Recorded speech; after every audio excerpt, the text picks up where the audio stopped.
Привіт! Перша частина цього відео буде присвячена дренажній системі у дверях Renault, а саме лагуна третього покоління.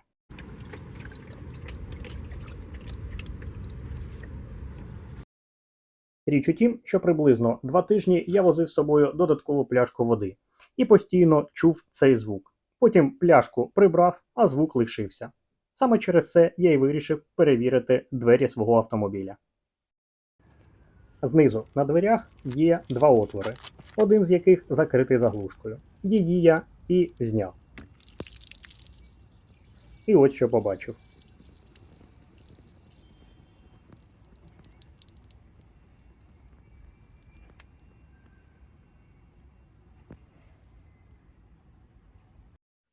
Ну і одразу кілька слів про ці заглушки. Вони брудні, вони повністю забиті брудом. Усі отвори і усі щілини. А так виглядає ця заглушка вже помита. Вона зроблена таким чином, що може пропускати частину води крізь себе. Так, зі сторони здається, що вона плотно прилягає до дверей. Але з боків зроблені спеціальні прорізи, через які може проходити вода. Але вони допоміжні. Основні дренажні отвори знаходяться ближче до петлі, на якій тримаються двері. І їхня головна проблема полягає в тому, що вони знаходяться під резинкою.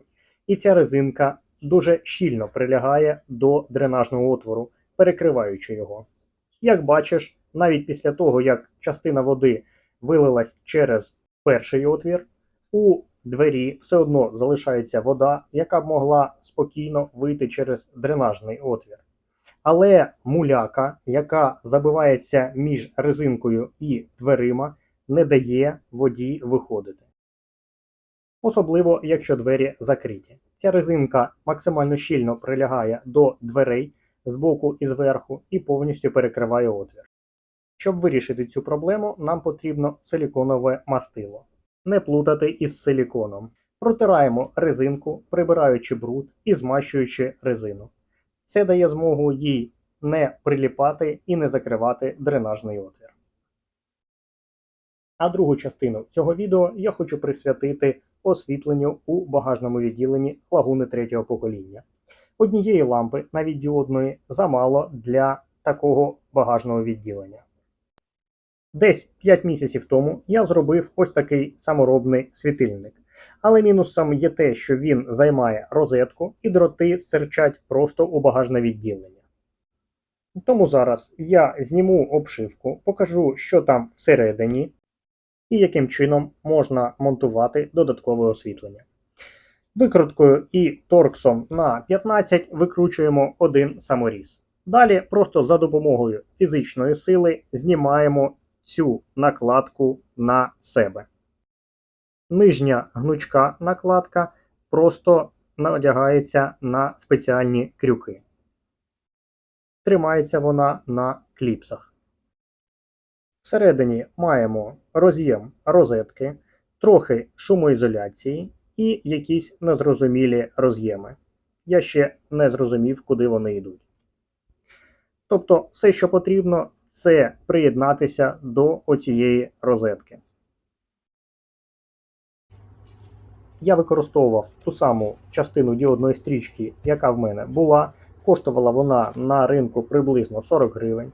Все, що я зробив, це додатковий отвір під дроти, щоб вивести їх всередину, а також приєднав саму діодну стрічку до пластику. Зверху її взагалі не видно.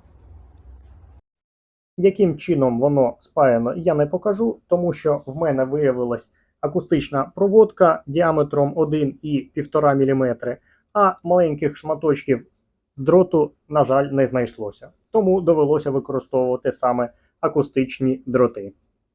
Освітлення з двох сторін дає набагато кращий ефект. До речі, я придбав ось таку лампу, щоб причепити її збоку, але вона виявилась завелика. Я не подивився на габарити перед тим, як купувати. І тому довелося використовувати ту стрічку, яка в мене вже була. Дякую за перегляд.